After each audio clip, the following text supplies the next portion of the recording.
Hello and welcome to another Outside Inside Star Citizen. I expected them to give us more ship sales, and boy, they delivered. It's a year in review, and yeah, let's just roll the intro and let's talk about it. Hello, my name is Grumpy. Grumpy Eye. Grumpy Eye. Grumpy Eye. In January, the year began with the longest-running fan-organized event in Star Citizen, the filthiest race in the verse, the Daymar Rally. Now, when devs returned from their holiday break, they found reports of a bug that was threatening the year's event and were able to develop, test, and push out a fix just in the nick of time. It was a start to the year that reminded us all how Star Citizen only exists because of backers and developers working together in support of each other's shared dreams of a first-person universe unlike any other.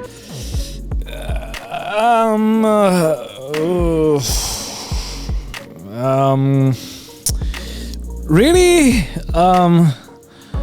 Okay, Jared. I mean, if you say so, but like, from what I remember in this year, the developers had a few times that when they said, or you guys said, that you are not taking any suggestions and you don't want to talk about I'm not gonna name any names or name any game mechanics, but like, remember that when you didn't want to take any suggestions from the community?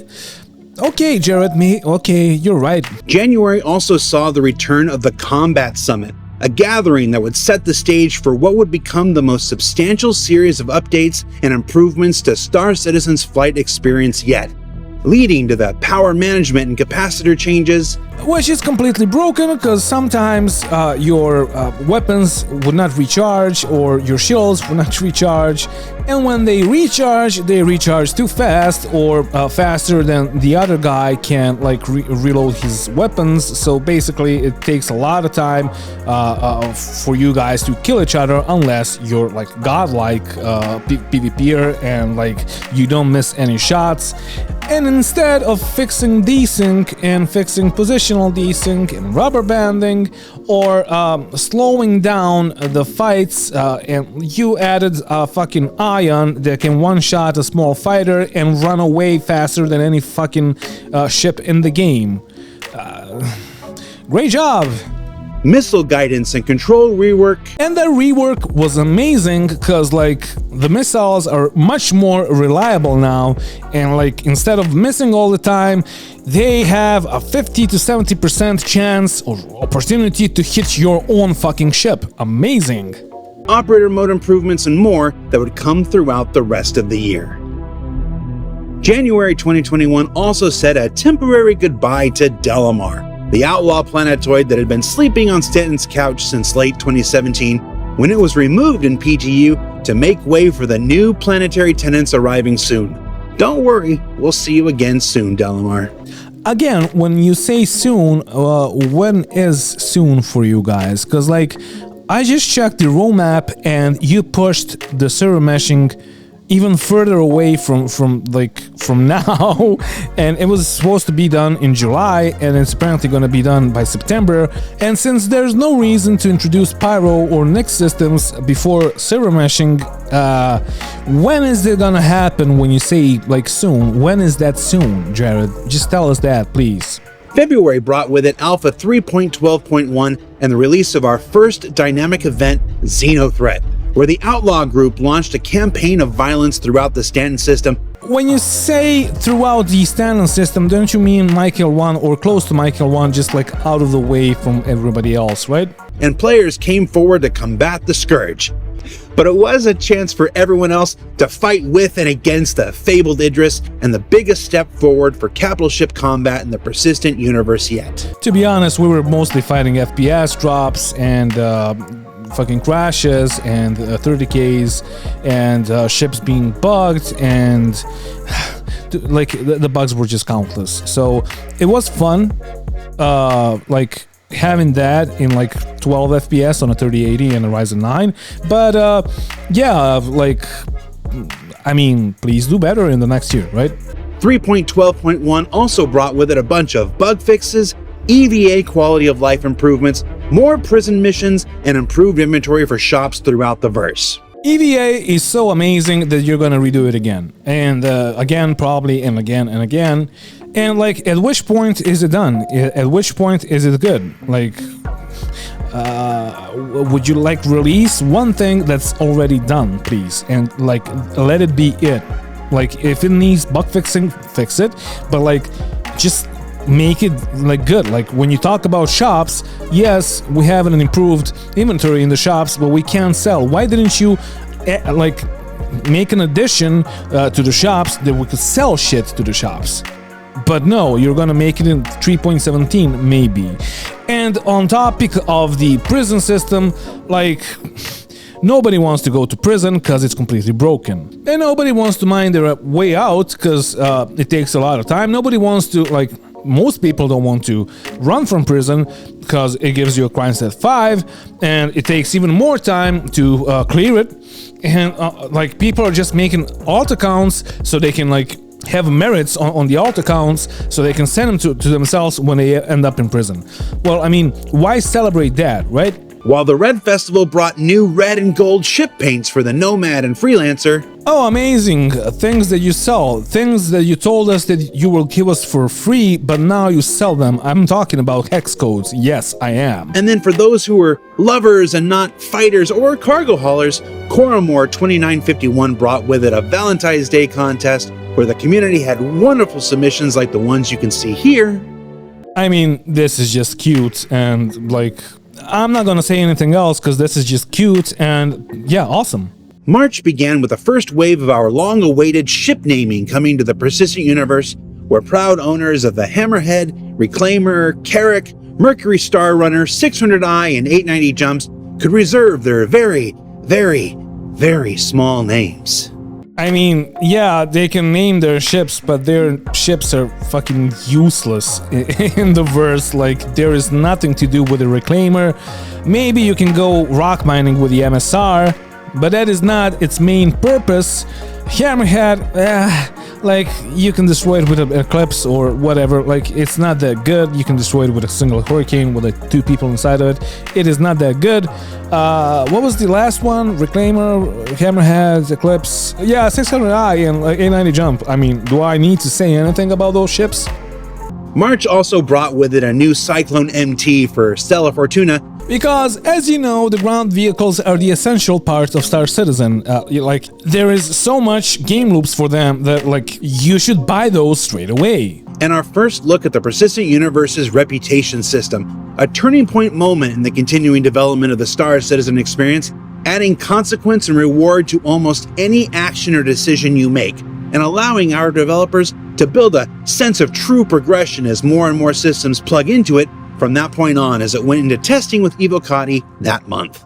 This was actually cool. I love the addition of that. Like, we knew that like there was some reputation system in the background going on, but we can actually see it now. So yeah, it's a cool addition.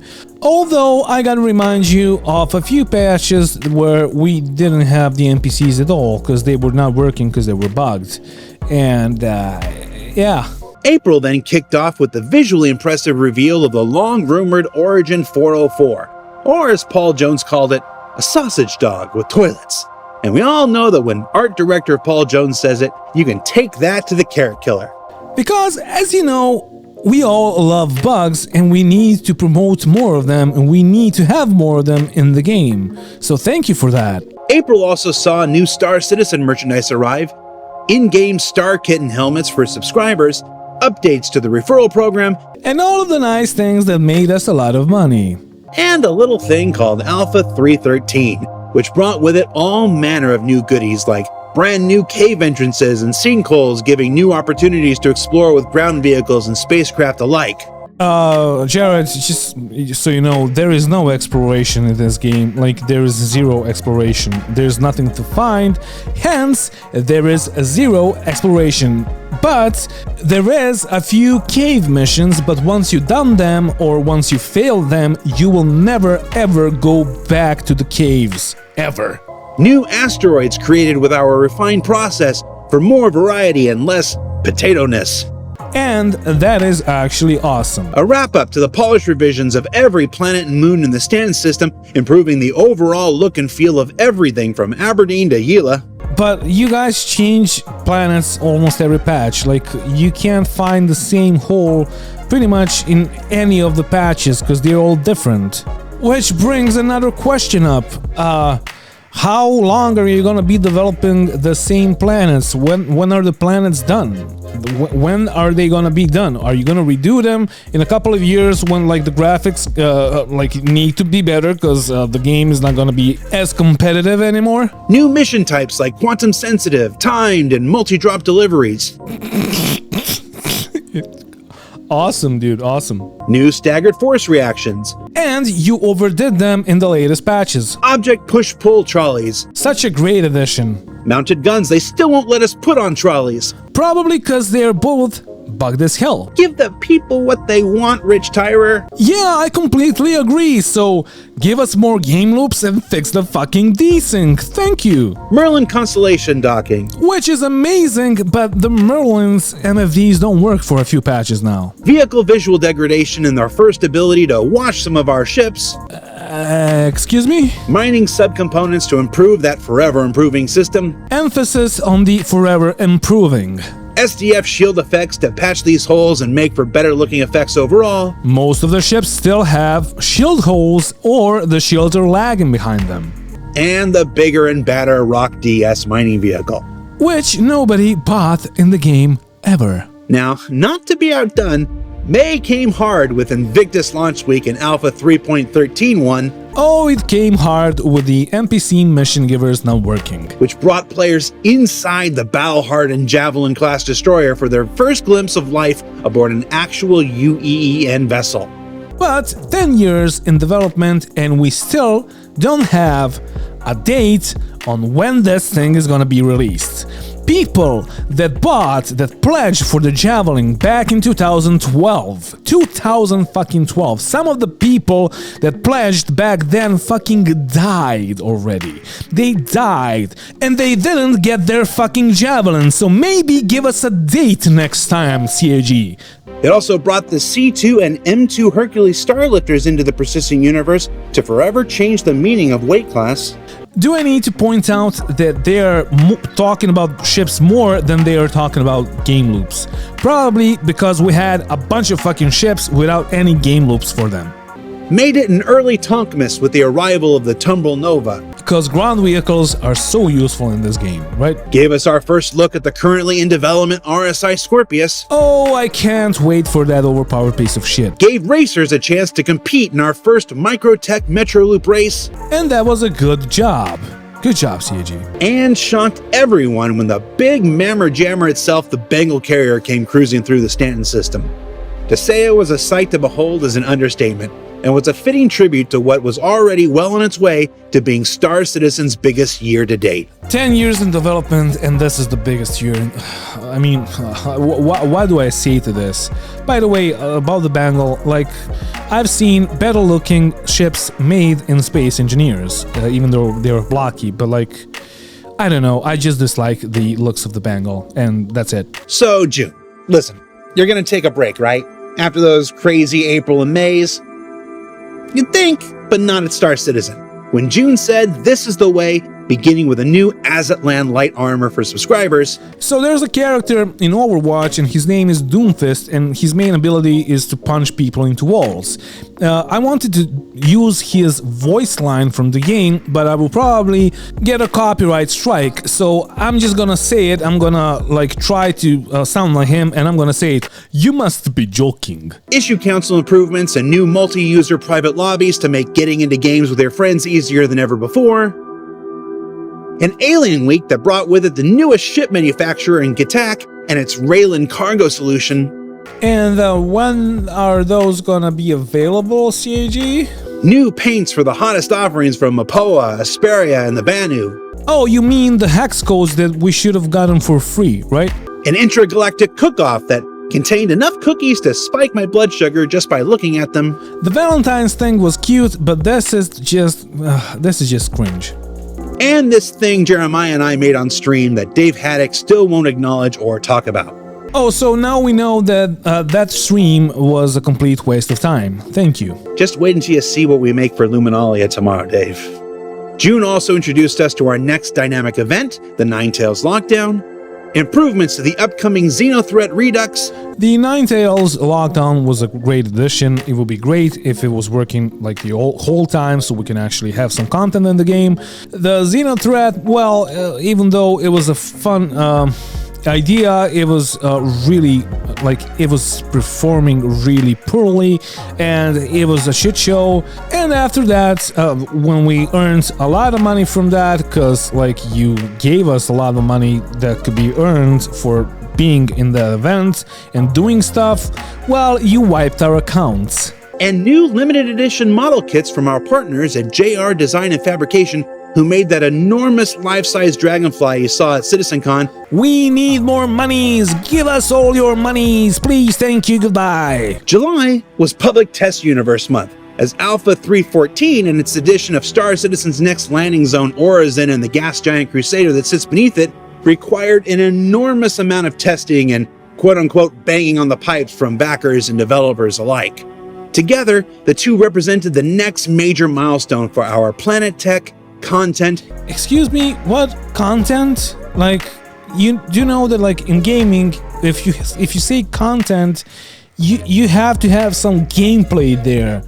Well, where's the gameplay in Orizon? Environment, engine, graphics, VFX teams, and more. And along with it came many of those flight combat changes that began their journey back in January, a revitalization of the way radar, scanning, and ping worked throughout the universe. Yeah, scanning basically doesn't work most of the time. It's better now than in the last patch, but Jesus Christ, is it buggy. Ping, yeah, it looks awesome, I must say that, but the best thing about the previous ping mechanics was that you could have been spotted from distance by other players, and that's not in the game anymore. And we need that back in the game. Pirates need that back in the game. I'm not a pirate, but people do need that back. And new canvas slice HUD made possible by our continuing development of building blocks that provided an improved layout that maximized screen real estate while laying the groundwork for manufacturer-specific visual design still in development, like the Aegis and Drake ones you can see here.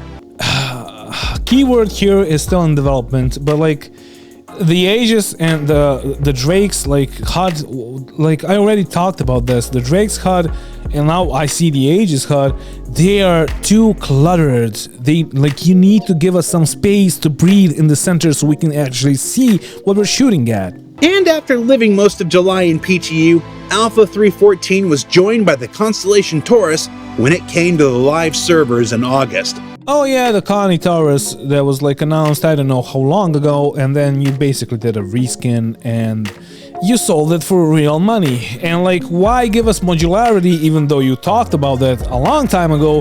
Why give us that if you can sell more ships for real money and make more money out of it, right? Along with our first version of volumetric clouds that would steadily improve over the remaining months of 2021.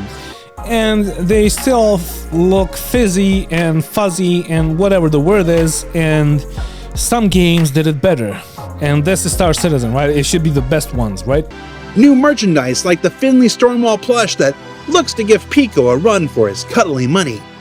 Our first chance to meet several new faces at our newest development studio at Turbulent Montreal, and more. The plushies that you pay for with real money are such a great addition to this game and to the game development and to the gameplay. Now inside the verse, if the new Ninetales Lockdown didn't threaten to make your day enough, Xenothreat returned with a bunch of lessons learned from their first encounter and improvements to the overall flow made with feedback from our players. And it was a shit show, and I already said that, so why are you talking about this again? Oh yeah, you're gonna mention that you took away all the money that we made during the Xenothreat, right?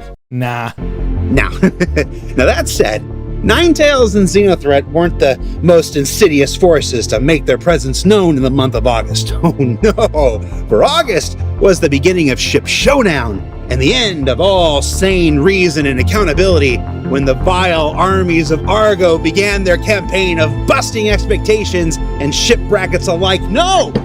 We will not be showing any pictures or videos on this one. It's my show. I surely love how they act like they are butthurt so they don't look like they are butthurt, but we know that they are butthurt. It's amazing. It's like butthurtception. I will mention another community event in the Fight or Flight Double Elimination Tournament, where content creators from all over the world went head-to-head in randomized ships and loadouts for the first of its kind event that I sincerely hope returns in 2022. Hey, I'm a content creator, right? So why didn't nobody call me? Oh yeah, I'm a small channel, that's probably why. I'm kidding. Now, October, there's a month, and it was perhaps the biggest month and the biggest year of Star Citizen yet, beginning with the return of CitizenCon in digital-only form. It was a day packed with exciting looks at the upcoming Pyro system, including new AI systems utilizing new planetary nav mesh, bringing new life and possibility to the new planets and moons of Star Citizen's persistent universe. There were no sandworms, yet we somehow knew that most of it was complete bullshit. And also, it was boring as fuck. It was also our first look at the newly reconcepted Banu Merchantman that's recently entered production. Oh, you mean the ship that got announced like 5-6 years ago? Oh yeah, that ship. Okay, yeah. The Anvil Liberator light carrier that may prove to be essential in barren systems without a gas station on every corner like Stanton. The official reveal of the long-debated 400i from Origin. New advancements in planet and cloud tech. An update on server meshing with graphics that nearly killed Vicky. And much, much more. Oh, you mean the server meshing that was supposed to be done by the end of 2020 and then it was pushed back and postponed and pushed back, and like in the end it was announced that it will be done in July, but you pushed it again a few days ago to be like in September. Yeah, of course. It was also where we saw tremendous offerings from our community in the cosplay contest, and perhaps my favorite part of the entire day, community videos that showcase precisely what separates the Star Citizen community from every other gathering of fans in gaming. I shall not comment on this, cause this is just too nerdy and too cringe for me. Now I want you to know that if the entirety of Sleepless in Stanton isn't playing right now, complete and uninterrupted, it's because somebody's punishing me for skipping September. Now, in addition to CitizenCon, the patch with the most widespread and healthy impact on life in the persistent universe since Alpha 3.0 dropped to PTU in October with Alpha 3.15, the biggest step yet in realizing the vision of Death of a Spaceman set forth at the beginning of our crowdfunding campaign. You mean the mechanics that nobody wanted because the game is completely broken and we don't fucking need it right now, and the mechanics of Death of a Spaceman, which nobody knows what it's gonna be in the end, right? That began with the addition of downstates, allowing for and encouraging group participation so that players can better keep each other in the fight, dealing with new injury states like broken arms and legs that impair their ability to fly or otherwise traverse the universe, and administering treatment to players and NPCs alike through healing. I'm just gonna say it, thank you CAG for keeping backspace in the game. Now this was coupled with the death of global inventory and the new tiered implementation of a local to vehicle to external to personal inventory revamp. Did he say the depth of inventory? Oh, he must be joking. Now from this point forward, the planning, considerations, and ultimately choices players would make would be more important and impactful to their gameplay experience than ever before. Nah, dude, most of us are just flying in medical gowns. Along with additional systems like loot generation, giving players more reward for their increased risk in the field, new infiltrate and defend missions. I mean, loot generation is actually awesome, but like, you must be joking when it comes to like infiltrate and defend missions. Like, first off, most of them don't fucking work. Secondly, even if they worked, the AI is just like brain dead, and on top of that, fucking spawn closets. Like, spawn closets were a thing back in the Doom days, like in 1991. Bombing mechanics alongside the new A2 Hercules Starlifter, additional improvements to Crusader and the Origin landing zone and hospitals, the only place I see more than Kleischer Prison when I get to play. October was the month that life in the verse truly changed forever, and gave us our best glimpse yet at what 2022 has to offer. Yeah, solely because of IAE, because you made a lot of money. As a wise man once said, money for nothing and checks for free. Now, as Alpha 315 moved from PTU to live servers in November, it was followed soon after by Alpha 315-1, which brought with it a return to the Intergalactic Aerospace Expo, the biggest showcase of spacecraft and vehicles in the Star Citizen universe. Now, this year's event saw the reveal of the Anvil Spartan, the new Aegis Redeemer, the Argo Raft, the Ares Starfighter Ion and Inferno from Crusader, the Misk Odyssey, and the Jax Midlife Crisis. I don't know, Jimmy. Maybe this gig is passing me by. I mean, clearly I'm out of ideas. I'm rehashing old material without even realizing it. And the funniest thing is that Jax is pretty much Chris at this point. They're just selling ships and not dealing with the gameplay. As you can see, yeah, it's over-exaggerated, but yes, if you can see the counter, if you're not blind, and if you can see how many ships they sold and how much actual gameplay we got this year, you will probably understand why a lot of people are pissed off. It was an exciting event as it is every year, and one whose effects I think we'll be feeling this time next year. I'm just saying, Jax is going to come back from Pyro with who knows what.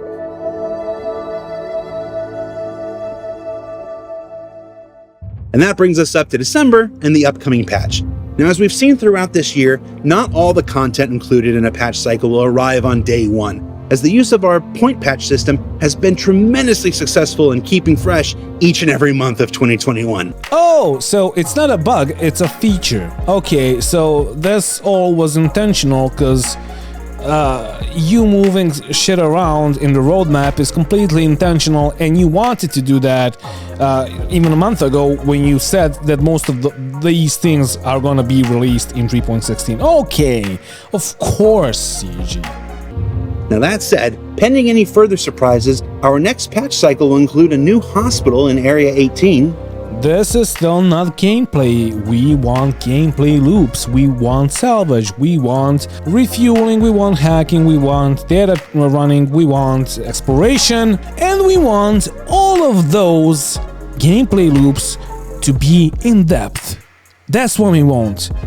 We don't want fucking hospitals and like eye candy. We want gameplay loops.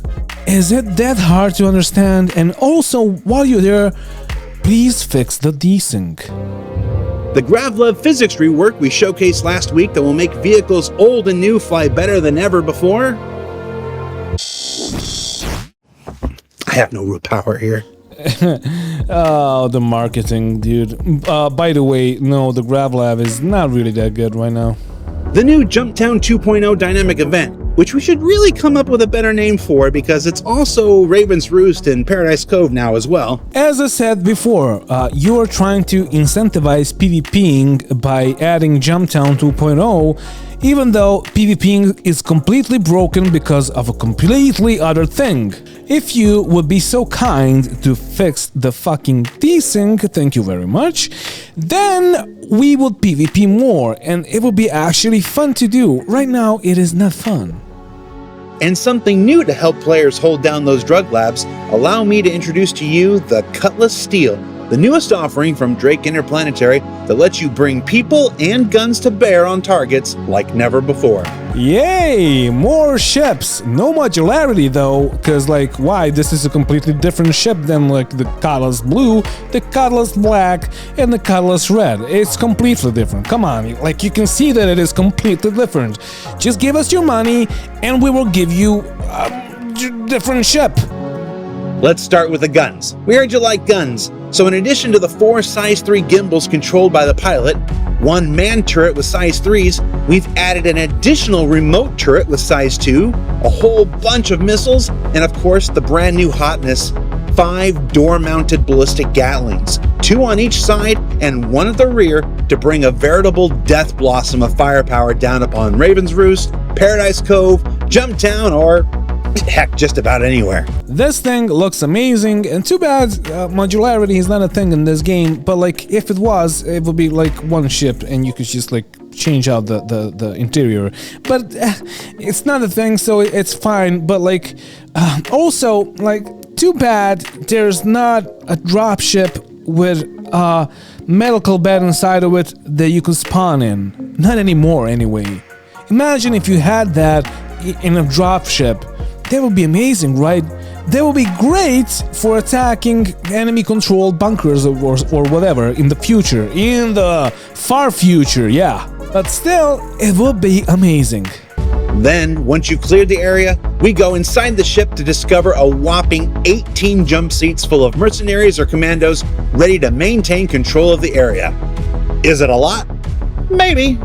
Is it excessive? Possibly. Is it Drake? Through and through, you bet your butt it is. The Cutlass Steel will be straight to flyable when our next patch goes live. Let me try some unofficial ad copy here. The Drake Cutlass Steel. It's a lot. Nah, Jared, like, let me help you out with that.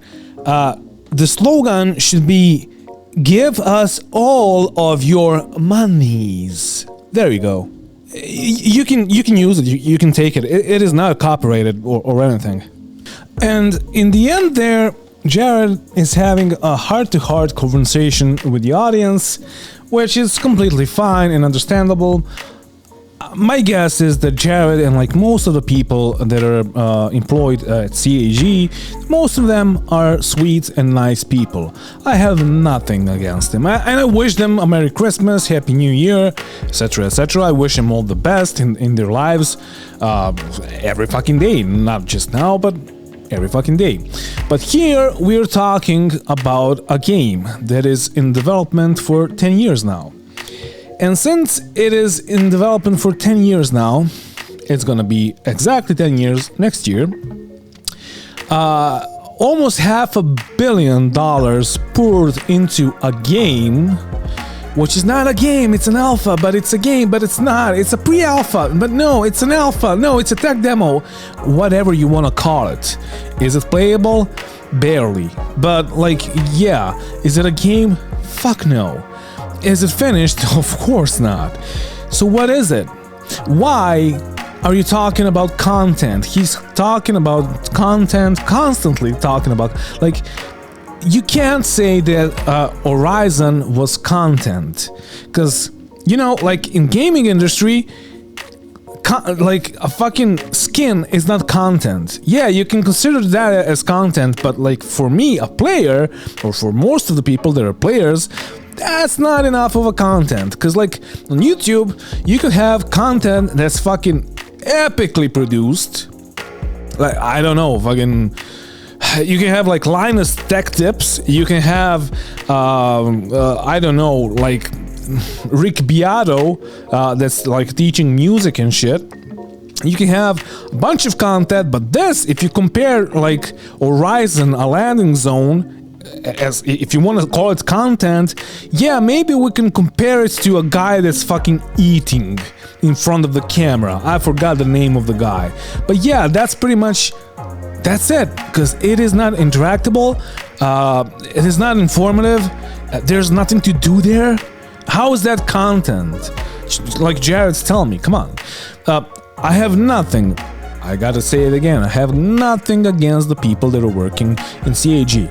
I have a lot of things against people that are just like, their marketing team, basically, that are just like pushing things to their limit with like ship sales without any actual gameplay for those ships. We have a Reclaimer, it's like fucking 5 years now that it doesn't have a game loop for it. Like, Vulture is gonna get salvaged before the Reclaimer. Why did people buy the Reclaimers?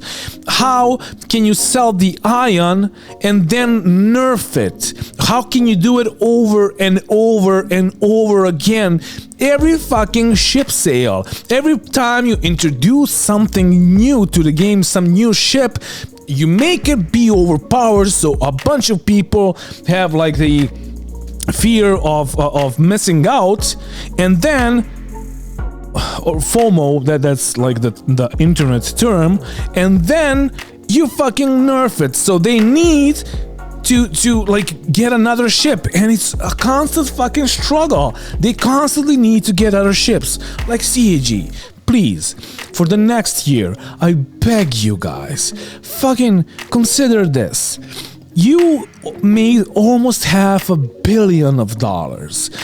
To most of the people, it is completely obvious that we are not funding a game. We are not funding 2 games. We are funding you guys. We are funding CAG building a fucking empire, a big ass game studio that's gonna like live after Star Citizen gets released. And if it is like that, and I mean it's fairly obvious that it is like that, then please at least try to be transparent about it. Try to be completely honest about that, and please, for the love of fuck, CAG, try to give us content, actual gameplay loops, actual gameplay mechanics, actual decent fixes, actual server meshing that you announced like 6 years ago that was supposed to be done by the end of 2020, and we're getting into 2022 and we still don't have it. And on top of that, you pushed it back from July to September. So at this point, I can say that it's gonna be like late 2022, if ever. Please, CAG, you're losing my trust. You're losing the trust of many people. Please, I beg you, fucking fix the game, give us game loops, and work on the bugs. Stop with the bullshit ship sales. Don't overdo the ship sales. Okay, yeah, fucking introduce new ships, obviously, of course. Whatever is announced, introduce it to the game. It's fine. But stop making skins after you told us that you're gonna give us hex codes. Stop fucking making the same ships. They have like a different functionality, like the Cutlass Steel or whatever you fucking called it. Stop with that bullshit. Are we gonna get a Caterpillar Steel now, or are we gonna have a 400i that's a drop ship, or a 400i metal with a medical bed? Like, didn't you talk about modularity a long time ago? What happened to that? Like, what happened to that?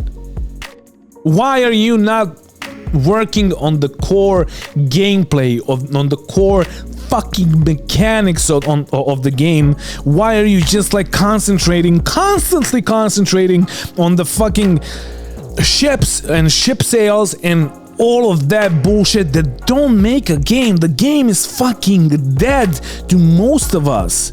The game is completely like, it's beautiful and everything, but you go to the planets, like, yeah, you can explore. The fuck am I gonna explore on dead planets? There's nothing. Yeah, well, you can pick some plants up, and then what? Can I craft anything with them? No. You incentivize PvP, but you don't fix the core issue of the PvP. Like, the whole PvP community is just fucking laughing at you. Jesus. Please concentrate on things, like prioritize things that actually fucking matter. You have enough money. Maybe you don't have enough people. You can outsource, but you do have enough money. Please make the fucking game. Make the best game that like all of us wanted to fucking play. Thank you. And Merry Christmas, Happy New Year, and good luck. That is it for today, guys.